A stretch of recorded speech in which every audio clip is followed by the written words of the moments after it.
You don't have to be a Valentine's Day buff to sense the value of a loving, healthy relationship. But so often, the reality of our emotional lives makes our hashtag goals for love seem out of reach. Here to share with us her insight on how to heal from past wounds in relationships and move towards a loving partnership is inspirational speaker, life coach, and author of Freedom is Your Birthright. We have Dr. Dravon James. Hello. Hi, how are you? Good. This is such a timely topic we're talking about. So I wanted to ask you, how does being honest with ourselves help when getting out of an emotional mess? Oh, it's such a good question. Socrates says that self-awareness is the key to a wisdom, right? So Mhm. the more honest that we are about ourselves, the more wise we can be as we make our next decision, our next life decision, right? We got to know ourselves better. So get honest, be courageous in asking yourself those difficult questions without any shame, guilt, or condemnation. Yeah. And so, how does letting go of bitterness help in your relationships moving forward as well? Yeah.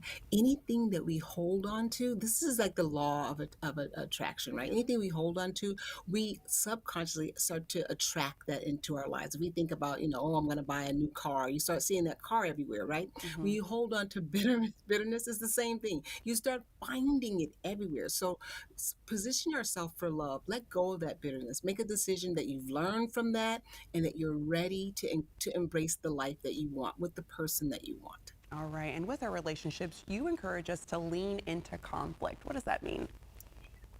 Lean into conflict means that detach from the outcome, start enjoying the journey. And in order to enjoy the journey, you want to be informed. So we get tensed up about conflict because we're so committed to the outcome. Get committed to having the best journey possible. That means being informed about you, your partner, and everything around you. Yeah, I think that's such a great point because we don't want to avoid conflict if there are issues that maybe we need to address rather than just kind of putting them under the rug. Can leaning into conflicts help with our relationships?